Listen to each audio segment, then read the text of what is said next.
नमस्कार बच्चों, मैं डिम्पल सैनी लेकर आई हूँ फिर से आपके लिए हिंदी के ऑनलाइन क्लास। तो आप सभी का हार्दिक अभिनंदन है, बहुत बहुत स्वागत है आपकी इस कक्षा में। तो देखिए, हमारी जो यात्रा है भरपूर तरह से, बहुत अच्छी तरह से ये बिहार बोर्ड की तरफ चल रही है।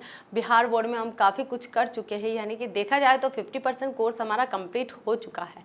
और आप, मुझे ऐसा लगता है आप लोग भी मेरे साथ साथ ही चल रहे हैं। आपको बैकलॉग में नहीं जाना है, पीछे नहीं रहना है, अभी आपको मेरे साथ ही चलना है, तभी आपको समझ में आएगा। नहीं तो आप पीछे पीछे रह जाएंगे तो जो पढ़ाया वो बिल्कुल समझ में नहीं आ पाएगा आपको। ठीक है, तो आज हमारा जो नई यात्रा है वो है सेकंड चैप्टर की तरफ, यानी कि पद्य भाग में हमने हमारा पूरा एक पार्ट कर लिया है, जो है कड़बक लिखा गया था मलिक मोहम्मद जायसी जी के द्वारा। और आज जो हम शुरू करने वाले हैं वो है सूरदास जी। कौन नहीं जानता है सूरदास जी के बारे में, सभी जानते हैं। कौन थे सूरदास जी, किसके भक्त थे, कौन सी धारा के कवि थे। तो सूरदास जी के बारे में मैं आपको बताना चाहूँगी कि ये सगुण भक्ति धारा के कृष्ण शाखा के कवि थे। कृष्ण शाखा यानी कि कृष्ण के भक्त थे, श्री कृष्ण के भक्त थे। श्री कृष्ण की आज जो हम बाल लीलाओं के बारे में जानते हैं कि वो कैसे दिखाई देते हैं, कितनी नटखट अटखेलियाँ करते थे, ऐसे माखन चोर थे, कैसे माता से लड़ते थे, कैसे भाई से लड़ते थे, दोस्तों के साथ कैसे रहते थे, वो सारी चीज़ें अगर देखी जाए तो सूरदास के कारण ही हमें पता चली है, उनके पदों के कारण ही पता चली है। तो सूरदास ने सुर सारावली के अंतर्गत कृष्ण के संपूर्ण जो रूप दर्शन है उसका वर्णन किया है।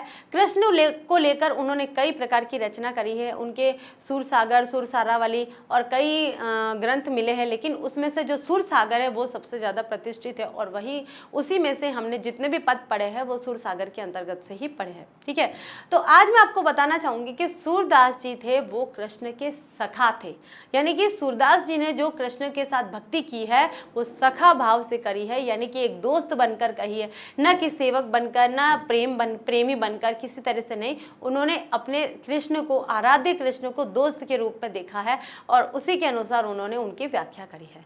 तो आज जो हम लेक्चर नंबर 1 के रूप में पढ़ने जा रहे हैं वो है सूरदास का जीवन परिचय, उनकी काव्य कृतियाँ, उनका साहित्य, हिंदी साहित्य के क्षेत्र में उनके काव्यों का क्या स्थान है, कौन कौन से ग्रंथ हैं उनके, जन्म कहाँ हुआ था, मृत्यु कहाँ हुई थी, किस प्रकार का जीवन था उनका, ये सारी चीज़ें आज हम पढ़ने वाले हैं।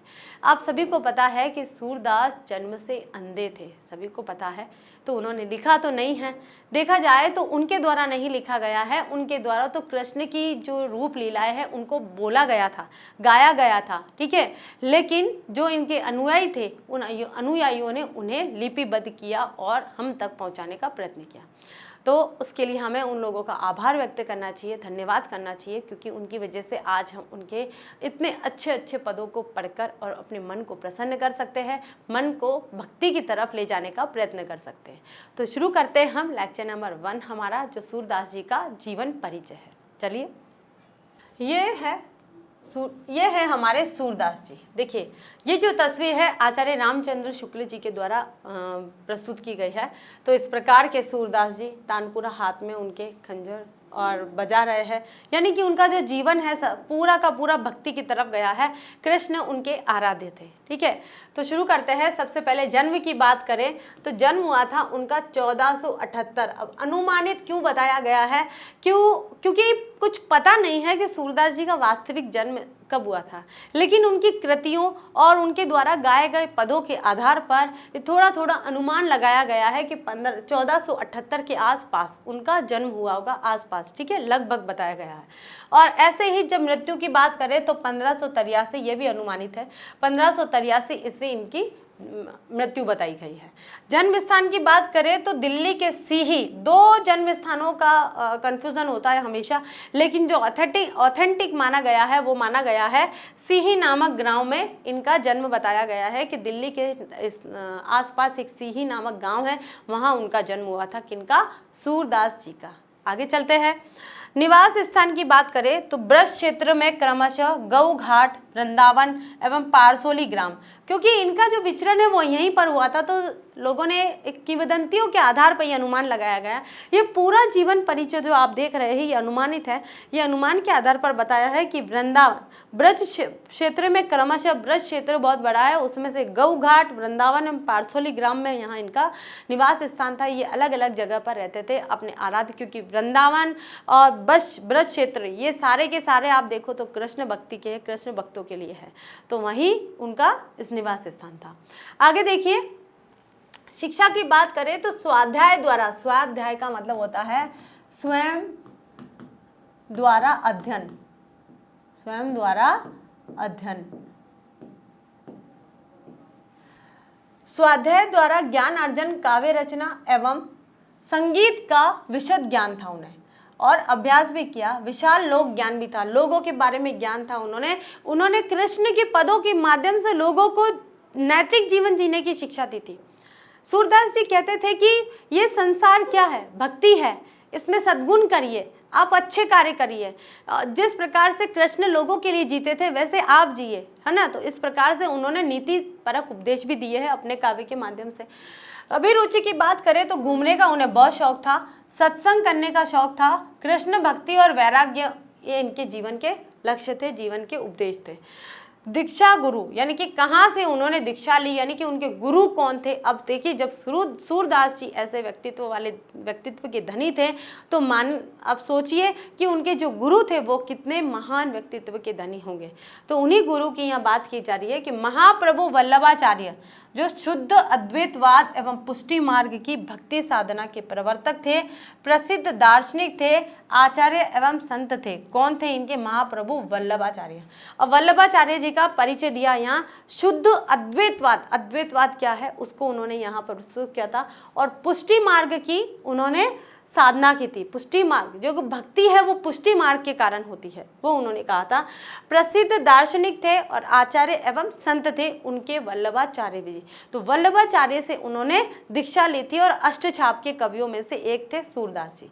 आगे देखिए, दीक्षा काल था उनका, दीक्षा काल कब था? अनुमानित ये 1509 और 1510 के आसपास ये वल्लभाचार्य से मिले थे और उनसे उन्होंने दीक्षा प्राप्त करी थी, यानी कि उनको उन्होंने गुरु बनाया था। आगे देखिए, कृतियों की बात करें, कौन कौन सी रचनाएं?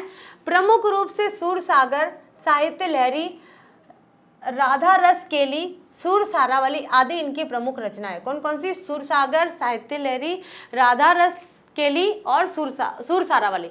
इसमें से सुर सागर कवि की विश्व प्रसिद्ध रचना प्रमुख आधार है, और इसकी रचना श्रीमद् भागवत की पद्धति पर 12 स्कंदों में की गई है। 12 यानी कि 12 स्कंदों में की गई है, और गेय पदों का विशाल संग्रह है। कौन सी? सूरसागर। अब जितने भी पद लिए गए हैं, जितने भी यहाँ पर पंक्तियाँ ली गई है, पदांश लिए गए, जितने भी उनके गेय शैली के पद लिए गए, वो सारे के सारे सूरसागर के अंदर से ही लिए गए हैं। ठीक है, आगे देखिए, विशेष की बात करें तो जन्म से अंधे, देखिए बहुत बड़ी बात है कि ईश्वर ने उन्हें शारीरिक तौर पर अक्षम बनाया, लेकिन उन्होंने ईश्वर को दोष नहीं दिया। उन्होंने उन्हीं ईश्वर की ऐसी भक्ति कर दी कि आज उनका नाम अमर हो गया है। ईश्वर की कृति थी भाई, वो अगर जन्मे थे तो ईश्वर ने उन्हें जन्म दिया था। तो ईश्वर के ऐसी अक्षमता भरी जिंदगी देने के बावजूद उन्होंने ऐसी ईश्वर की भक्ति करी कि वे अमर हो गए, उनका नाम अमर हो गया।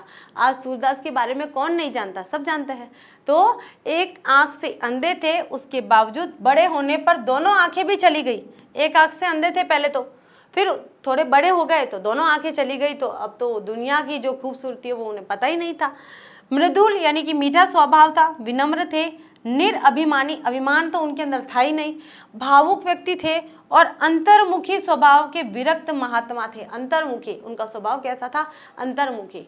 वे बस यही कहते थे कि जो ईश्वर है आपके अंदर व्याप्त है। वो उन्होंने जब कृष्ण को देखा, कृष्ण को क्या देखा है किसी ने? कृष्ण की छवि को जो उन्होंने मनुष्य के सामने प्रस्तुत किया है, वो छवि उनके अंतर्मन में थी, यानी अंतर्मुखी होने के कारण उन्होंने ईश्वर को अपनी आंतरिक आंखों से देखा था, और उसी छवि को उन्होंने अपने पदों में गा लिया था। आगे देखते हैं, मध्यकाल में हिंदी क्षेत्र में राजस्थानी, मैथिली, ब्रज, खड़ी बोली, अवधी आदि का साहित्य भाषा के रूप में विकास हुआ था। इनमें ब्रज भाषा अपनी कोमलता, लालित्य और माधुर्य के कारण अत्यधिक लोकप्रिय होकर अनेक शतियों तक हिंदी क्षेत्र की प्रमुख काव्य भाषा बनी रही। यानी कि पहले क्या था, अवधी, खड़ी बोली, ब्रज, मैथिली, राजस्थानी, इन सब का विकास हुआ। इनमें ब्रज भाषा बहुत ही कोमल और लालित्यपूर्ण थी। तो ब्रज भाषा ने साहित्य, हिंदी साहित्य क्षेत्र में अपना बहुत बड़ा योगदान दिया है। खड़ी बोली ने भी दिया है। जब आप आधुनिक काल में आते हो तो वहाँ पर संस्कृतनिष्ठ खड़ी बोली का उद्भव आपको ज़्यादा दिखाई देता है। छायावाद में आते हो या द्वितीयवाद में आते हो तो खड़ी बोली आपको ज़्यादा दिखाई देती है। उससे पहले जो जितने भी काव्य रचना हुई थी अवधी और ब्रज में हुई थी। उससे भी अगर अवधी और ब्रज की अगर तुलना करें तो सबसे ज़्यादा ब्रज में हुई थी। यानी कि ब्रज भाषा में सबसे ज़्यादा लेख लिखे गए थे। यहाँ तक कि तुलसीदास जी की एक प्रमुख भाषा है अवधी, लेकिन उन्होंने कई ऐसी रचनाएं हैं उनकी वो जो ब्रज भाषा में भी लिखी गई है। भले ही उनका जो मानस है वो अवधी भाषा में लिखा गया है, लेकिन उनकी जो कृष्ण गीतावली, विनय पत्रिका, ये ब्रज भाषा में संकलित की गई है। तो ये कहा जाएगा कि एक समय ऐसा था, हिंदी साहित्य का एक समय ऐसा था जब ब्रज भाषा ने अपना दबदबा बनाए रखा था। आगे चलते हैं। कृष्ण और उनकी लीलाओं की जातीय स्मृति संजोए ब्रज भाषा ब्रज की गोचारण प्रधान लोक संस्कृति का संबल पाकर फैल रही थी। उसने अपनी गीत संगीतमय प्रकृति और अभिरुचियों द्वारा ब्रज क्षेत्र की सीमाओं का अतिक्रमण कर विपुल प्रसार और व्यापकता अर्जित की। सूरदास इसी ब्रज भाषा के महान कवि कहे जाते हैं। अवधी भाषा की बात करें तो तुलसीदास जी का नाम आता है और ब्रज भाषा की बात करें तो सूरदास जी का नाम आता है। यानी कि ब्रज भाषा के अगर प्रमुख प्रवर्तक माने जाएंगे तो वो कौन माने जाएंगे? सूरदास जी माने जाएंगे। तो यहाँ पर ब्रज भाषा के महान कवि कौन है? सूरदास जी है। आगे चलते हैं। यद्यपि वे ब्रज भाषा के प्रारंभिक कवियों में से एक है, तथापि उनकी कविता की भाषा इतनी विकसित और प्रौढ़ समृद्ध है कि अपने वैभव और गांधीर्य से चकित कर देती है कि ब्रज भाषा का जो रूप है वो बहुत ही उत्कृष्ट श्रेणी का रूप सूरदास के पदों में हमें देखने को मिलता है। आगे देखिए, सूरदास हिंदी की मध्यकालीन सगुन भक्ति धारा की कृष्ण भक्ति शाखा के अन्यतम कवि है। अब ये क्या है भाई?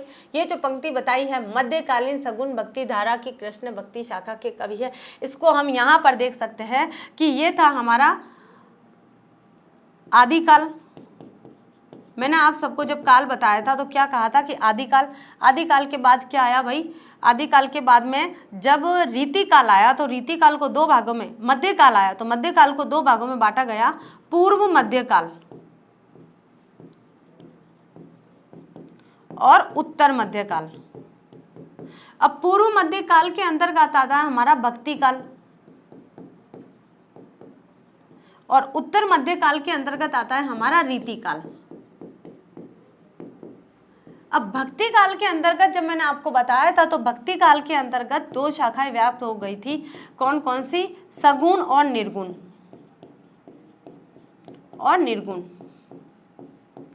तो यही आपको बताना है कि सूरदास हिंदी की पूर्व मध्य काल की भक्ति धारा की कृष्ण भक्ति शाखा के, अब सगुण में भी कौन थे? ये राम भक्ति शाखा थी यहाँ पर और कृष्ण भक्ति शाखा थी। तो राम भक्ति शाखा के कवि कौन थे? तुलसीदास जी। और कृष्ण भक्ति शाखा के प्रमुख कवि कौन थे?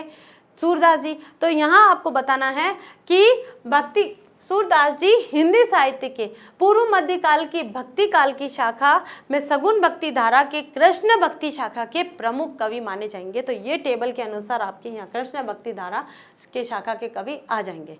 तो अन्यतम कवि थे ये कृष्ण सगुण भक्ति धारा की कृष्ण भक्ति शाखा के अन्यतम अनोखे कवि थे। वे वल्लभाचार्य के पुष्टि मार्ग भक्ति में अष्टछाप के उत्कृष्ट कवियों में से श्रेष्ठ माने जाते थे। सबसे श्रेष्ठ माने जाएंगे अष्टछाप के। अष्टछाप मतलब जहां पर 8 कवियों का संकलन था, 8 कवियों का समूह था। उनमें से 8 कवियों में सबसे प्रथम नंबर पर जो कवि आते हैं वो सूरदास जी आते हैं। तो अष्टछाप के कवियों में सर्वश्रेष्ठ माने जाते थे कौन? सूरदास जी। किसके? वल्लभाचार्य। और वल्लभाचार्य कौन है? सूरदास जी के गुरु है, जिनसे उन्होंने दीक्षा ली थी और वे पुष्टि मार्गीय संत थे। इस तरह वे पुष्टि मार्ग के प्रधान भक्त कवि है। वल्लभ से दीक्षित होने, वल्लभाचार्य से, यहाँ बोल सकते हैं हम वल्लभाचार्य से दीक्षित होने के पहले वे दास्य, विनय और दैन्य भाव के आर्त पद गाया करते थे। दीक्षा के बाद सुर से ऐसे कुछ पद सुनकर गुरु ने उनसे कहा, सुर के ऐसो धितियात काहे को हो, कछु भगवत प्रीता वर्णन करो, कि तुम ऐसे द्वितीयात क्यों कहे जाते हो, ऐसे वर्णन क्यों कर रहे हो जिसमें आप अपनी दासता दिखा रहे हो, क्या आप अपनी दासी भाव दिखा रहे हो, विनम्रता दिखा रहे हो, या अपनी दीन दुखी भावना दिखाते हो। ऐसा वर्णन करो, ऐसी भगवत लीला का वर्णन करो कि दुनिया आपको पहचान जाए। तो उन्होंने फिर ऐसे ही अपने गुरु से शिक्षा लेकर उनके कहे अनुसार उन्होंने भागवत गीता के उपलक्ष्य में कृष्ण भक्ति शाखा को अपनाया, कृष्ण की भक्ति को अपनाया, और कृष्ण की भक्ति को अपनाकर वे ब्रज, मथुरा, वृंदावन यानी कि जितना ब्रज क्षेत्र है वहाँ घूमे, और ब्रज की जितनी भी कहानियाँ थी, श्री कृष्ण को लेकर जो भी कहानियाँ थी, उन कहानियों के आधार पर अपने पद उन्होंने गाना शुरू कर दिया। आगे देखिए, दीक्षा के बाद गुरु के श्रीमुख से भागवत दशम स्कंद सुनकर, यानी कि भागवत का 10वां स्कंद है उसको सुना उन्होंने, उनके भीतर लीला गान की प्रेरणा और स्फूर्णा हुई, और तब से उनकी भाव भक्ति को एक दिशा मिल गई। वे लीला पद रचने और गाने लगे। सूरदास लीला रसिक कृष्ण भक्त कवि है। लीला रसिक क्यों, कृष्ण की लीलाओं को बताया है कि कृष्ण ने कौन कौन सी लीलाएं रची हैं। भागवत में क्या है, कृष्ण की लीलाएं है। कृष्ण ने अपनी लीलाओं के माध्यम से जनता को नैतिक शिक्षा प्रदान करी है, मौलिक शिक्षा प्रदान करी है, जीवन के मूल्य बताए हैं उन्हें। तो इसी लीला को यहाँ पर उन्होंने कृष्ण भक्ति के माध्यम से बताया है। उन्होंने कृष्ण कथा के उन भावात्मक स्थलों और प्रसंगों को चुना है जिनमें उनकी अंतरात्मा की गहन मार्मिक अनुभूति बैठ सकी है। कृष्ण भक्ति श्री कृष्ण के जन्म और रसों की बाढ़ सा ला दी है। शैशव यानी बचपन और किशोर वय की विविध लीलाओं को विषय बनाकर कवि ने भावों को व्यक्त किया है। लीलाओं को यानी कि कृष्ण की लीलाओं को उन्होंने अपने काव्य का विषय बनाया, और उन्हीं भावों को, कृष्ण की लीला के जो भाव निकल कर आते हैं, उन भावों को उन्होंने यहाँ पर व्यक्त किया है, कृष्ण की लीलाओं को व्यक्त किया है। आगे चलते हैं। सुर के काव्य के 3 प्रधान विषय हैं। कौन कौन से भाई? सबसे पहले तो विनय भक्ति, दूसरा है वात्सल्य, और तीसरा है प्रेम श्रृंगार। अब क्या करा है सुर ने, देखिए, विनय भक्ति यानी कि विनम्रता से भक्ति करी है कृष्ण की। दूसरा है वात्सल्य, उन्होंने यशोदा और कृष्ण के बीच के जो रिश्ता है उसको वात्सल्य भाव के कारण उसके अंदर जो संचार प्रेरित किया है, यानी कि उसके अंदर जो दिखाया है वात्सल्य प्रेम दिखाया है। माता और पुत्र का जो प्रेम होता है वो क्या होता है? वात्सल्य प्रेम होता है। उसमें वत्सलता दिखती है, ममता दिखती है। तो जहाँ ममता दिखाई है, उन्होंने सूर ने कृष्ण को अपने प्रति भी, कृष्ण के प्रति अपने अंदर भी एक ममता दिखाई दी है, तो वो क्या हो गया? वात्सल्य को प्रकट किया है। अब प्रेम श्रृंगार को, अब श्रृंगार में भी प्रेम को व्यक्त किया है, यानी कि श्रृंगार क्या है, उसकी अनुभूति, उसका संचारी भाव, स्थायी भाव क्या है? प्रेम। तो प्रेम श्रृंगार को भी कैसे व्यक्त किया है कि उद्धव और गोपियों का जो जो वार्तालाप है, उद्धव और गोपियों का जो वार्तालाप है, उस वार्तालाप के माध्यम से बताया है कि प्रेम क्या है। यानी कि जो गोपियां हैं श्री कृष्ण के जाने से यहाँ विरह वेदना में तड़प रही है। उद्धव आकर उनको योग साधना का पाठ पढ़ाते हैं। वो कहते हैं कि जो निर्गुण है वही ब्रह्म है, तुम कौन से कृष्ण की बात कर रही हो। लेकिन जो गोपियां हैं वो उद्धव को ही सीधा उल्टा जवाब दे देती है कि भाई तुम क्या जानते हो प्रेम क्या है, तुमने तो कभी प्रेम करा ही नहीं है। तुम कृष्ण के पास रहकर, यानी कि तुम उस पानी में रहकर भी तेल की गगरी के समान उसमें अपना जो पानी है, अपने जैसे तेल के अंदर पानी मिक्स नहीं हो सकता है, ऐसे ही तुम तेल रूपी घड़े हो, तुम पानी के अंदर बैठ भी गए हो लेकिन पानी तुम्हें स्पर्श नहीं कर सका। यानी कि कृष्ण का जो प्रेम है, कृष्ण की जो भक्ति है, कृष्ण का जो भाव है वो तुम तक नहीं पहुंच पाया, तुम निर्गुण ब्रह्म हो। तो ऐसे उन्होंने प्रेम को व्यक्त किया है। ऐसे ही उन्होंने, देखिए, प्रेम की बात करें तो राधा जी की बात भी करी है कि राधा जी श्री कृष्ण के आने का इंतजार कर रही है, और वो भंवरे के माध्यम से और हवा के माध्यम से, यानी कि हवा को भेजती है कि जाओ तुम मेरे प्रियतम श्री कृष्ण को स्पर्श करके आओ, और उनकी जो खुशबू है मेरे यहाँ पर मुझे लाकर दो, ताकि मैं उनकी खुशबू से अपने आप को जीवित रख सकूं, अपने आप को सींच सकूं। तो ऐसे यहाँ पर प्रेम की भी बात की गई है। यशोदा और श्री कृष्ण की बाल लीलाओं के बारे में बात करें तो वात्सल्य की बात की गई है, और विनय भक्ति की बात करें तो जो लोग हैं, गोपियाँ हैं, वो विनम्रता के साथ जो स्वयं सूरदास जी है जो भक्ति करते हैं, तो वहाँ पर ये विनय भक्ति की बात करी है। तो कहा जाएगा कि सूर के काव्य में 3 विषय होते हैं। कौन कौन से? विनय भक्ति, वात्सल्य और प्रेम श्रृंगार। तो आपको सूर सागर के अंदर जितने भी काव्य मिलेंगे, जितने भी पद मिलेंगे, इन तीनों विषयों के अंतर्गत, इनके तीनों विषयों के चारों तरफ होते हुए काव्य ही मिलेंगे। आगे देखिए, इन्हीं 3 भाव व्रतों में उनका काव्य सीमित है। उसमें जीवन का व्यापक और बहुरूपी विस्तार नहीं है, किंतु भावों की ऐसी गहराई और तल्लीनता है कि व्यापकता और विस्तार पीछे छूट जाते हैं। कि भले ही उनके काव्य बड़े नहीं हैं, तो बड़े होने का क्या मतलब है, उनके भावों का बड़े होने का क्या मतलब है, क्या मतलब है, उनके भले ही छोटे काव्य है लेकिन उनमें जो भाव व्यक्त है, उनका जो स्थान है वो और भी ऊंचा है। तो कहा गया है कि भले ही उसमें जीवन का व्यापक और बहुरूपी विस्तार नहीं है, लेकिन भावों की ऐसी गहराई है, भाव इतने गहरे डूबे हुए हैं और तल्लीनता है कि व्यापकता और विस्तार सब पीछे छूट जाता है, वो भाव ही प्रमुख हो जाते हैं।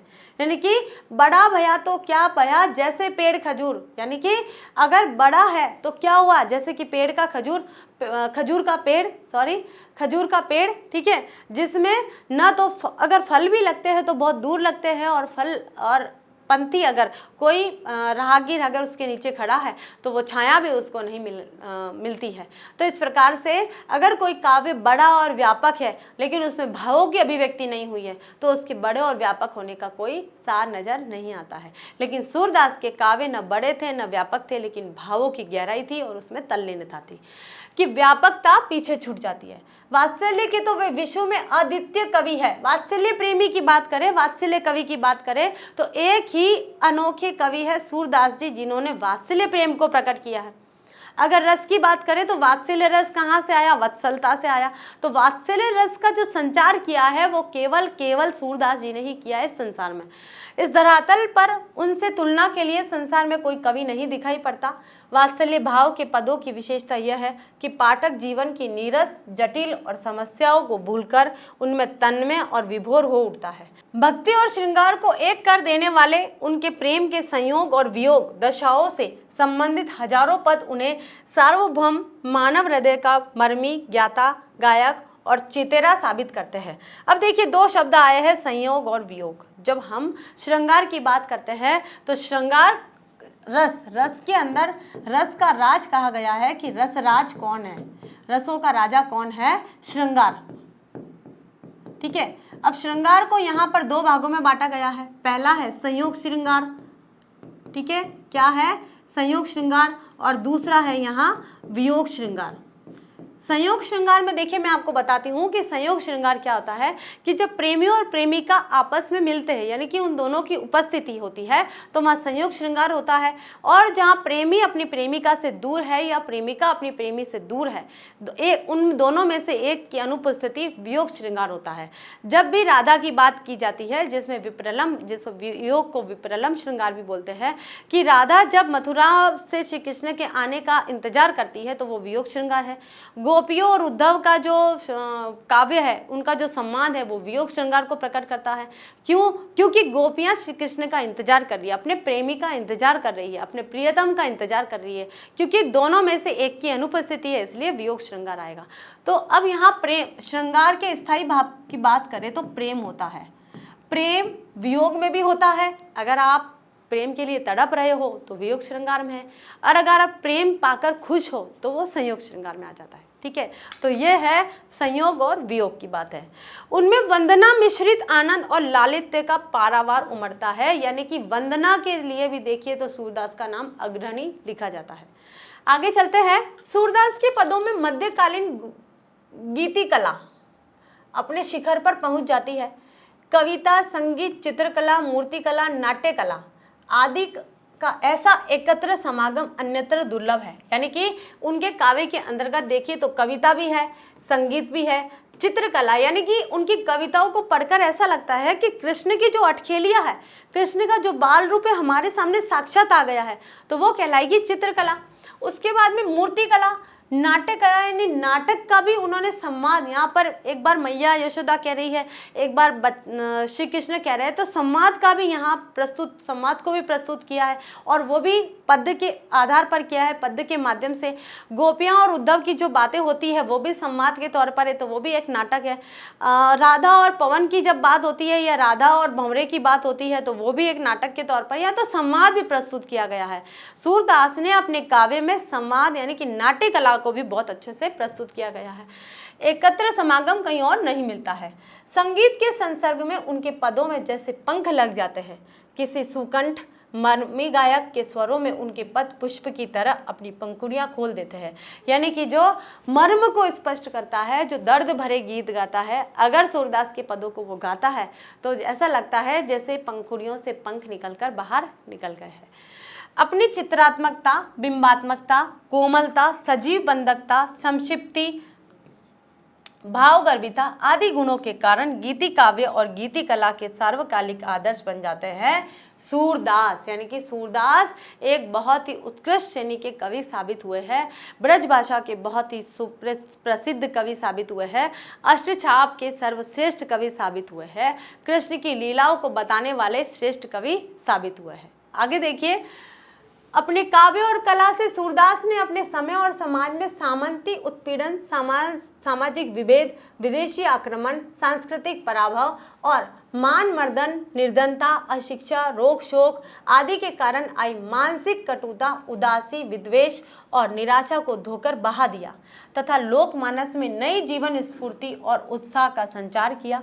लोक जीवन के मानसिक अवरोध को दूर कर दिव्य कामना, आशा और उत्साह के कुंठा मुक्त जीवन प्रवाह का संचार करने का ऐतिहासिक कार्य किसके द्वारा किया गया? सूर के काव्य के माध्यम से। यानी कि सूर के काव्य ने केवल कृष्ण लीलाओं को, गोपी और उद्धव की लीलाओं को, राधा के विरह वेदना को ही व्यक्त नहीं किया है, उन्होंने सामाजिक, आर्थिक यानी कि सामाजिक जो भी विभेद है, सामाजिक भेदभाव को भी प्रकट करा है, विदेशी आक्रमण को भी बताने का प्रयास किया है कि विदेशी आक्रमणों के कारण भारत की जो जनता है वो किस प्रकार से प्रताड़ित हुई थी, सांस्कृतिक पराभव, सांस्कृतिक जो धरोहर है, हमारी संस्कृति है, वो किस प्रकार से नीचे गिर रही है, वो भी उन्होंने बताया था। मान मर्दन यानी कि किसी का मान सम्मान किस प्रकार से गिर जाता है, वो भी बताया था। निर्धनता, अशिक्षा, रोग शोक आदि समाज को कैसे जकड़े हुए हैं, वो भी उनके काव्य में देखने को मिल जाता है। यानी कि उनके काव्य में केवल मनोरंजन पूर्ण बातें नहीं हैं, समाज से प्रेरित करने, समाज की ओर ध्यान आकर्षित करने वाले काव्य भी लिखे गए हैं। उन्होंने क्योंकि बहुत ही मनन अध्ययन करके, गूढ़ अध्ययन करके समाज को देखा था, समाज के आंतरिक दोषों को और उनकी कमियों को वे जानते थे, इसलिए उन्होंने सामाजिक जीवन को भी अपने काव्य में उतारा है। यहाँ प्रस्तुत दोनों पद वात्सल्य भाव के हैं और सुर सागर से संकलित किए गए हैं। इन पदों में सुर की काव्य और कला से संबंधित विशिष्ट प्रतिभा की अपूर्व झलक मिलती है। इस आपके पाठ्यक्रम में 2 पद है और दोनों पद वात्सल्य भाव के हैं। वात्सल्य भाव यानी कि जहाँ पर कृष्ण के बाल रूप का वर्णन किया गया है उस भाव के है और इसी बाल रूप को यहाँ सूरदास जी ने प्रकट करा है। ठीक है, तो आपको कितने काव्य पढ़ने हैं? 2 पद पढ़ने, काव्य के 2 पद पढ़ने हैं जो सुर सागर से उद्धृत किए गए हैं। आगे देखिए, दोनों पदों में विषय, वस्तु चयन, चित्रण, भाषा शैली, संगीत आदि गुणों का प्रकर्ष दिखाई पड़ता है। प्रथम पद में दुलार भरे कोमल मधुर स्वर में सोए हुए बालक कृष्ण को भोर होने की सूचना, भोर का मतलब क्या होता है? सुबह, सुबह होने की सूचना देते हुए जगाया जा रहा है कि श्री कृष्ण बहुत छोटे रूप में हैं और उनको कहा जा रहा है कि अब सुबह हो चुकी है। द्वितीय पद में पिता नंद की गोद में बैठकर बालक कृष्ण को भोजन करते हुए दिखाया जा रहा है। दोनों ही पदों में प्रेम और भक्ति की मर्म स्पर्शी अंतरधारा प्रवाहित है। घर घर के सुपरिचित इन दृश्यों और प्रसंगों में कवि ने हृदय का ऐसा योग है कि ये प्रसंग अमिट हो जाते हैं। अमिट यानी कि कभी ना मिटने वाले। सूरदास जब अपने प्रिय विषय का वर्णन शुरू करते हैं, कौन सा है प्रिय विषय? यानी कि श्री कृष्ण के बाल लीलाओं का वर्णन करना उनका प्रिय विषय है। मानो अलंकार शास्त्र हाथ जोड़कर उनके पीछे पीछे दौड़ा करता है। उपमाओं की बाढ़ आ जाती है, रूपकों की वर्षा होने लगती है, संगीत के प्रवाह में कवि स्वयं बह जाता है, वह अपने को भूल जाता है। काव्य में इस तन्मयता के साथ शास्त्रीय पद्धति का निर्वाह विरल है। ये लिखा गया है आचार्य हजारी प्रसाद द्विवेदी जी के द्वारा। आचार्य हजारी प्रसाद द्विवेदी जी ने यहाँ बताया है कि सूरदास किस प्रकार के कवि थे, कैसे वे भूल जाते थे कि ऊपर श्री कृष्ण की सुंदरता, श्री कृष्ण के एक एक रूप का वर्णन उन्होंने तुलनात्मक अध्ययन के माध्यम से करा है। उपमाएं दी है, प्रकृति के चित्रण से दी है या किसी भी चीज से दी है, उपमा दे देकर रूपक और उपमा के माध्यम से उन्होंने यहाँ श्री कृष्ण की बाल लीला का वर्णन किया है। पिता की गोद में अगर भोजन कर रहे हैं तभी बाल लीला है, अगर वो सो रहे हैं और उनको सुबह के समय जगाया जा रहा है तो भी उन्होंने बाल लीलाओं का वर्णन किया है। तो इसी के साथ देखिए हम उनकी बाल लीलाओं का वर्णन आगे के लेक्चर में में करेंगे। इस लेक्चर नंबर 1 के अंदर हमने जो पढ़ा, सूरदास जी का जीवन परिचय, उनकी शिक्षा, उनके गुरु, उनकी मृत्यु, उनका जन्म, उनका साहित्यिक परिचय कि कैसे कवि थे, पुष्टि मार्गीय साधना को उन्होंने कैसे अपनाया, अष्टचाप के कैसे श्रेष्ठ से सर्वश्रेष्ठ कवि थे वे, और उनके जो रस है वो कौन कौन से हैं, यानी कि उन्होंने वात्सल्य को स्थान दिया है, विनय विनती को उन्होंने स्थान दिया है, और श्रृंगार प्रेम को, यानी कि उनके काव्य में केवल 3 ही विषय होते हैं, विनय, भक्ति, वात्सल्य और श्रृंगार प्रेम। इन 3 चीज़ों को लेकर उन्होंने काव्य रचना करी है। अब देखिए, काव्य रचना, आचार्य हजारी प्रसाद द्विवेदी जी कहते हैं कि काव्य रचना केवल उन्होंने इस मनोरंजन के तौर पर नहीं करी है, उन्होंने मनुष्य को बताया है कि भक्ति वास्तव में क्या होती है, किस प्रकार की भक्ति होती है। उन्होंने एक चीज़ और बताई है कि केवल भक्ति नहीं है, आप समाज की दीन दुखी हालत को देखकर आप उसे काव्य में डालते हो, यानी कि आप उसमें उसके प्रति सचेत हो, आप समाज को और उत्कृष्ट बनाना चाहते हो और अच्छा बनाना चाहते हो, समाज की व्यवस्था को सही ढंग से चलाना चाहते हो, तो आप अपने काव्य और भक्ति के माध्यम से उसे कर सकते हो। भक्ति मन में कोमलता लाती है, स्वच्छता लाती है, निर्मलता लाती है। इसलिए कवि कहते हैं कि भक्ति मार्ग को अपनाकर जो मनुष्य है अपने जितने भी बुरे कार्य हैं उनको छोड़ सकता है और विनम्र, निर्मल और कोमल हृदय को अपना सकता है। इसी के साथ हमारा लेक्चर समाप्त होता है। अगले लेक्चर में लेकर आते हैं हम दोनों पदों को। तब तक के लिए थैंक यू।